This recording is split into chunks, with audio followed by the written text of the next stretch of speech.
नमस्कार जय जगन्नाथ। तो मोर आउ गोटे बुलाबुली ब्लॉग को आपण मानक स्वागत। तो थंबनेल रो आपण जानि सारिथिबे एटा को ऊपर ब्लॉग अछि। आज्ञा हाँ, एटा सेई सुंदर झरणा जोटा खाली सुंदर नुहे, सेटा आम भारतर सबुठू चौड़ा झरणा। आपण निजे न देखिले जमा विश्वास भी करि परिबेनी, एटा एते सुंदर आ एते चौड़ा भी अछि। तो चलतु देरी न करिके आमे आगू को बढ़िबा। आउ ब्लॉगर शेष जाए रुहतु, देखु केते सुंदर झरणा।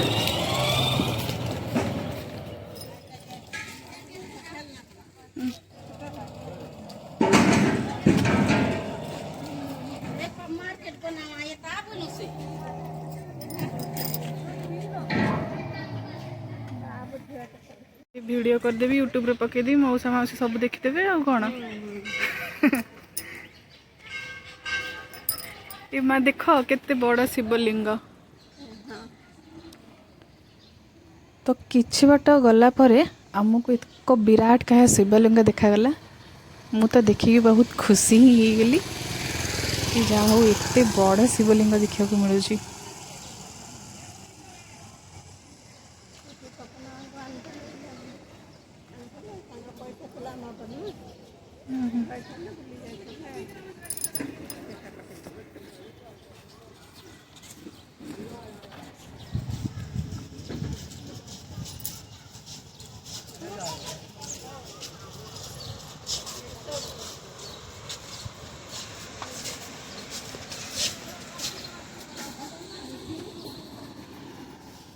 तो आमको गला बेले यही शिव मंदिर देकी ही जीवाकू पड़िला। देखि परछन तो केते सुंदर ହେଇଛି। मंदिर पहड़ पड़ी जाइथिबारु मु ता वीडियोटा कलिनी। झरणा देखा जाउची एठू।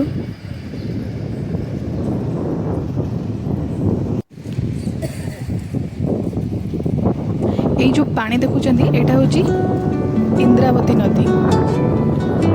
एटा होची चित्रकूट झरणा आउ एटा होची इंद्रावती नदी।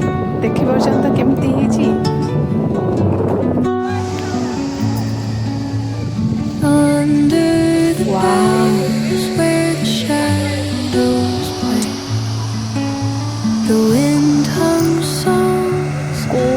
पानी पड़ुची देखुचंती तो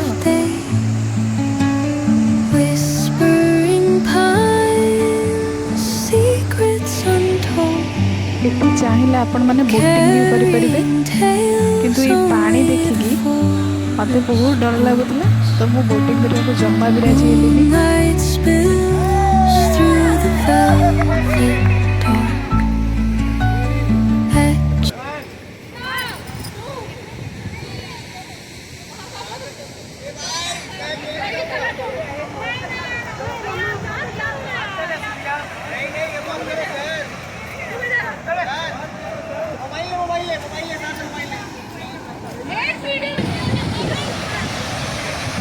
एमती झरणा देखिले यही जगह देखिले इच्छा हो यही ही रही जावा।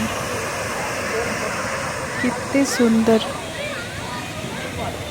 पूरा स्वर्ग स्वर्ग भाया लगुला ये जगटा पूरा। वीडियोटी भल लगी मो चैनल को प्लीज सब्सक्राइब करदेवे आ शेयर मध्य करेंगे। एते सुंदर जगह आ कौड़ी भी मिलनी हमारे छत्तीसगढ़ ही देखा मिल। रही जय जगन्नाथ।